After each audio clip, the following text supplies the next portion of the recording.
Greetings, everybody. This is the first of the 3 videos that hopefully will explain how you will do lab number 2, which is projectile motion. I'm going to post a sheet of equations, and notice here that these are the equations that apply to sheets 1 and 2, and then down here, this is the equations that apply for sheet 3. Um, and what I'm going to do is I'm going to post, as I said in the announcement, to keep the videos to a manageable size. I'm going to post, a video for sheet 1, a video for sheet 2, and a video for sheet 3. So what you'll do is you'll have the template, and this is it right here. Obviously, where it says name, type your name in it. So I'm going to type in, Dr. Gomez. And then notice some of the values are already filled. Some of the calculated values are already filled out. Actually, we'll get to that in a minute. Let me explain. So what you do, here's the link to the simulation. So let me figure out how to get that open. I'm going to pause for a second. Yeah. So let me just backtrack. So here's the link to the simulation, and you just click in cell J2, and it'll bring up the simulation.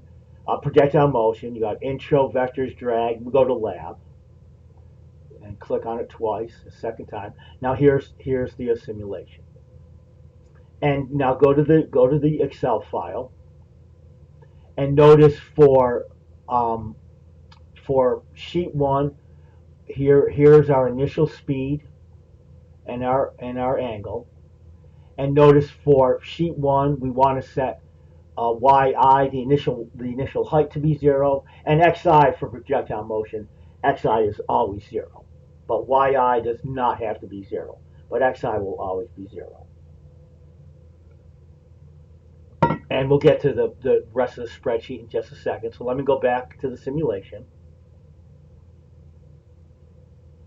and let me go ahead and what did I want? I want an initial speed of 15 meters per second and an angle of 25 degrees.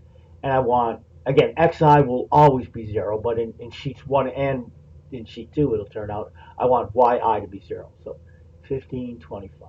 All right. So I want the angle to be 25. I'm rotating the cannon. You can see the angle's changing, 25. And I said 15 for the initial speed. And I say in the simulation, I think I say use a baseball. As you know, the projectile motion equations are independent of mass, so it doesn't matter. But I'm going to go ahead and choose a baseball, and I want to use 9.80 for gravity. They have 9.81, so see I changed it over here. Now, the position of the target doesn't really matter. It's just sort of fun. You notice when you press the fire gun, I want to move right there. I know the maximum range of the projectile for these initial values, an angle of 25 and a VI of 15 meters per second. The max range is 17.6 meters. Now notice on the projectile, you have here these dots. Well, those represent the various time intervals. Now what you want to do in the spreadsheet is notice everything right now, this first row, everything is 0. And what you want to do is you want to then fill out all these values for all these successive times. But we'll get to that in a second. Let me go to this section right here. Well, notice I've calculated this row right here, row 8. I've calculated the total time of the projectile, meaning the total time that it's in the air, the time from beginning to when it hits the target. So I've calculated T total. Now T max, that's the time at the max height. That's the time at this green dot right there. That's the max height of the projectile. I've gone ahead and calculated that time. Now what is Y max? Well, Y max is the maximum height of the projectile. That's the height at this green dot. Y max is the height at T max. Well, how did I calculate those? Well, if you go to the Word file that has the equations, um, the total time is that's the time it takes from start to end. Well, the total time is derived like this. Well, we know we have projectile motion equation 2, yf equals yi plus vyit minus 1 half gt squared. Well, remember, in sheets 1 and 2, y initial is 0. Well, when it lands, what's y final? Well, when it lands, y final is also 0. So again, that's why in the next equation, yf and yi are 0. And remember, what is vyi? This is very important. Vyi is vi sine theta. Now, what I want to do is I want to solve this equation for t, and it's going to give me the total time, because that's when it starts at a height of 0, and the total time is when it lands, when y final is 0. So that's going to give me the total time. So if you solve this equation for t algebraically, you're going to get 2 vi sine theta all over g. And what I've done is I've taken this equation, this formula, and I've entered it in cell C8. That's right here. See, 2. Now, in Excel language, $f, $4, that's referencing cell F4 right here. Well, the dollar signs are telling me, in Excel language, that's saying do not change that cell reference. So $f means stay in column F. $4 means stay at F4. Because VI never changes. VI is 15. So that's why it's the $f, $4. Then it's the sign, and theta's not changing either. Well, where's theta? The value for theta is F in cell F5. So it's the sign, then parentheses, it's $f, $5. Meaning always use 25, always use cell F5. Then you have to multiply, you have to convert it to radians. Excel, when you do the trig functions in Excel, if you just type in 25, it's going to think it's 25 radians. But we're in degrees, so I have to convert to 25 degrees to radians. And that's why I have to multiply it by pi. And the pi with the blank parentheses, that's Excel language for pi. See, it's the 3 point. And then, oops, click on it there. And then you have to divide by 180. So they're simply saying 25 times pi over 180. And then $C, $4, that's my value for G, 9.80. So that's why I've entered that formula for you. Now, what is T max? Well, T max is the time at the max height.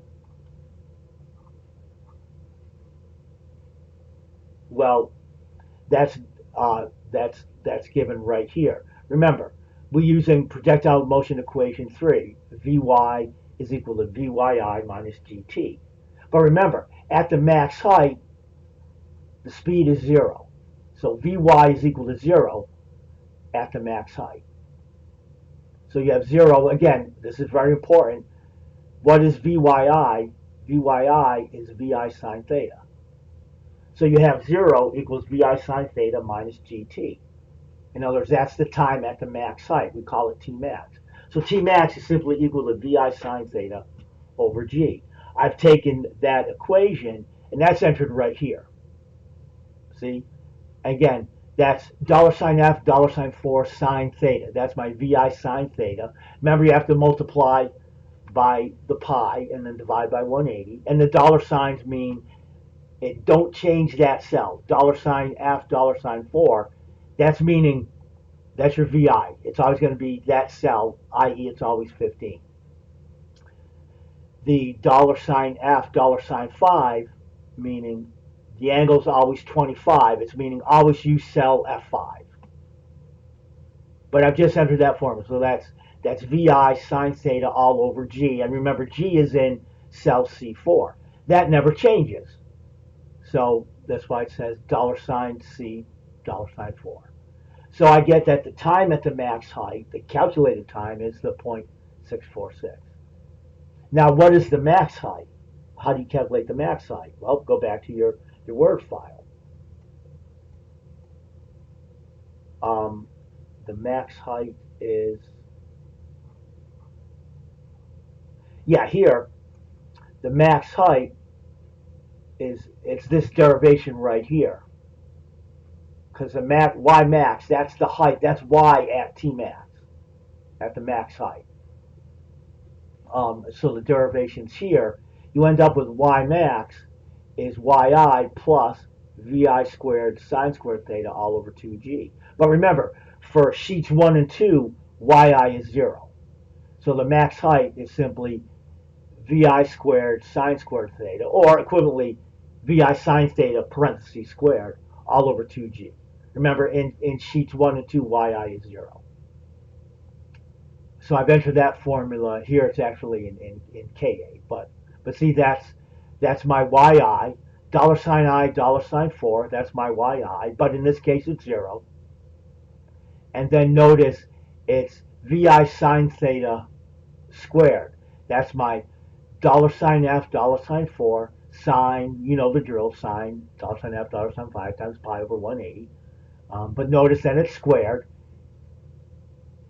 That's Excel language for square it. Oops, I got to quit doing that.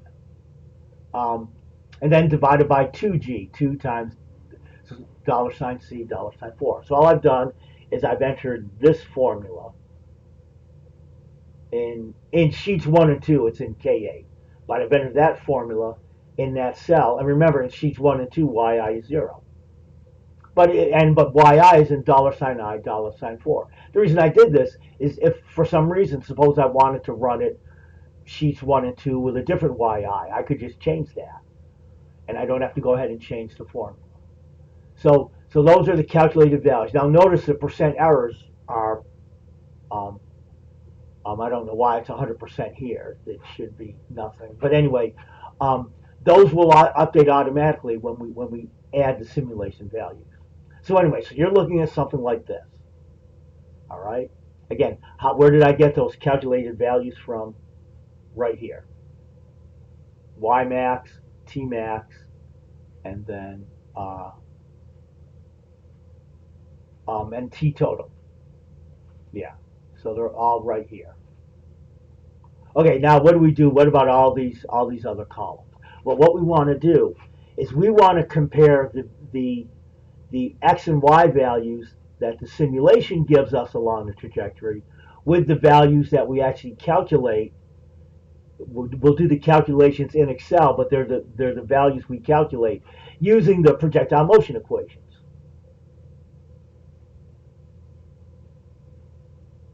Which are here. This is x is vxi times t. What is y? Y is y initial plus vy initial t minus 1/2 gt squared. Again, very important. What is vxi? Vi cosine theta. What is vyi? Vi sine theta.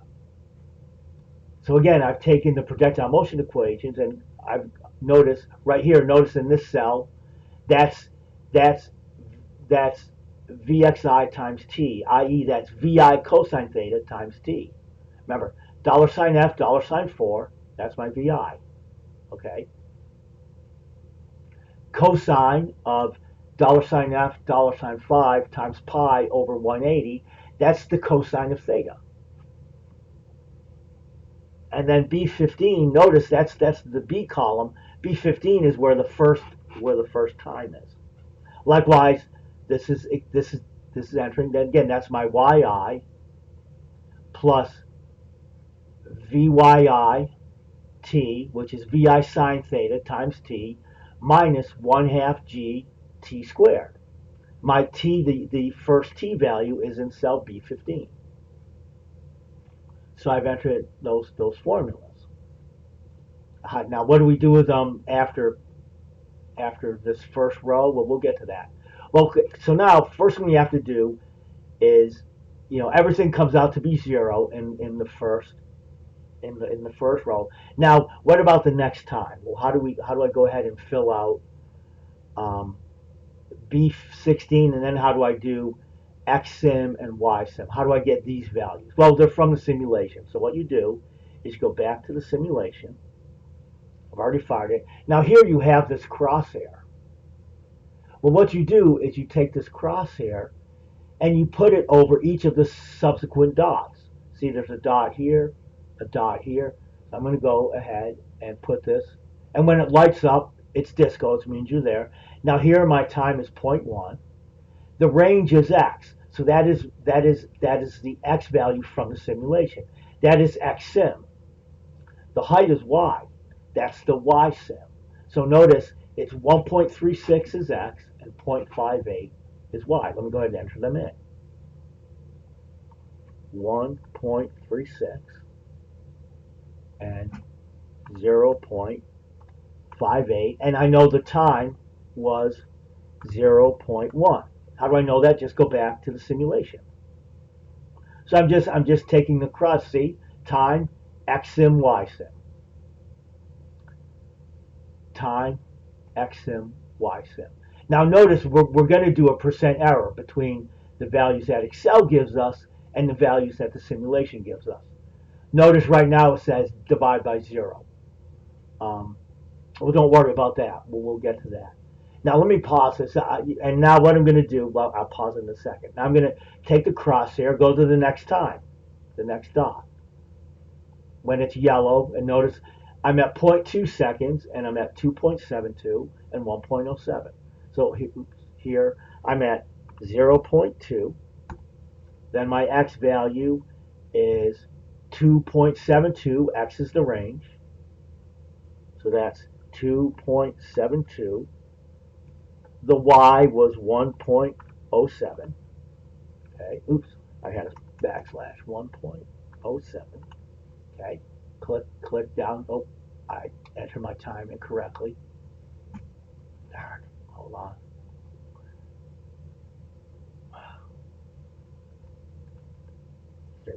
0.2. Okay, now I'm going to pause the video. I mean, you get the idea. Notice we have to go all the way. So, and now here, right here at the green dot, that's the max height. So that t, that time, right there at that green dot, that's the max height of the projectile. So according to the simulation, the time at the max height is 0.65. The range, i.e. the x value at the max height, is 8.79. The max height is 2.05. Then notice when you go to the target, when the projectile lands, the total time is 1.29 and the range is 17.59. Of course, the height is 0.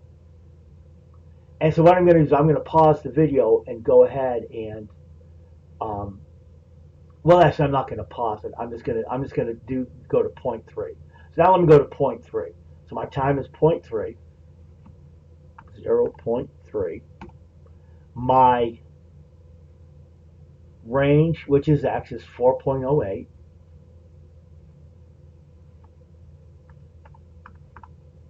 And the y value at 0.3 seconds, the height at 0.3 seconds, is 1.46. And you get the idea. So you just keep going. You're going to go, 0.4. It's a tenth of a second, except when you go, notice you're going to go 0.6. Then, now here, remember, this is the max height. The green dot is the max height. Notice, according to the sim, the time at the max height is 0.65. You go ahead and right here, according to the sim, see Tmax sim, type in 0.65. When you click outside, watch what happens to the error. It updates itself. Now, what is Y max according to the sim? Well, Y max according to the sim, that's the height. That's 2.05. Go ahead here, 2.05. Click outside. The error updates itself automatically. Now, what about the total time according to the sim? Remember, we calculated it using Excel. Well, what is the total time according to the sim? Well, just go over to when you hit the target, right there when it's yellow, 1.29. So go ahead, according to the sim, the total time is 1.29. Click outside, error, see now everything's good. Then you go back and now we need to do, 0.4, 0.5, 0.6, 0.7, all the way till the end. So, you're going to go to, 0.4, 0.5, 0.6. We already did the max height, go to 0.7. Your range is the X sim, the height is the Y sim. So you go ahead and fill those all out. I won't do it now, so I've done the first three. You get the idea. Now, what about this? Well, notice I've typed here, remember, now the Excel columns, those are the calculated values of X and Y according to the projectile motion equations given here on the sheet. Well, I closed it. Oh, well, I need it. Well, notice I've typed in the formula for X here and the formula for Y here. What you do is you simply take this formula and drag it down. See that? Here. See that little square in the lower right-hand corner? When you get a crosshair, you copy it down. Notice what it did to the percent error. It changed it. Well, again, the percent error, you've got to take that formula, drag it down,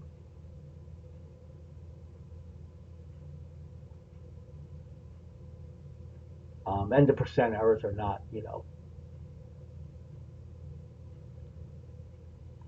again, you can see here the X sim is 1.36. The calculated X is 1.359. That's going to be a very small error here. For 0.2, X sim is 2.72. Calculated 2.7189. Here 4.08, 4.07. Likewise here, Y at 0.1. The sim value is 0.58. Calculated value here, Y sim, Y calculated, Y sim, Y calculated. And notice the percent errors automatically update themselves. So what you'll do is go ahead and fill in from the simulation, go ahead and fill in all the remaining values. Then go ahead and just drag, go to the cell, go ahead and just drag the formula. Once you get the correct, just drag the formula down.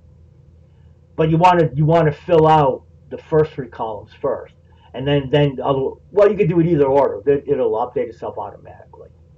Um,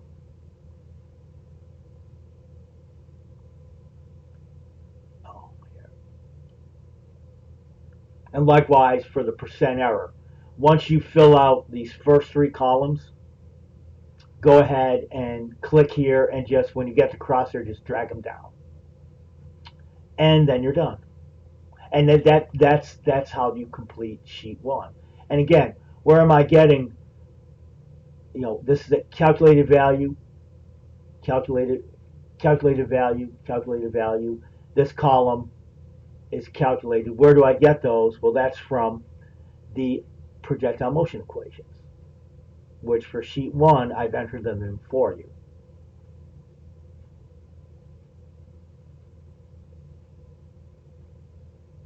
Right here. Again, that's the formula for the total time. These are the formulas where you calculate X and Y at each time. This is for sheet three. We'll get to that. This is the formula for T max, and this is the formula for Y max. So I've entered them in sheet one. I've entered them for you. Just copy them down. Alrighty, so that shows you how to do sheet one. Okay, let me save this video and then we'll go to sheet two.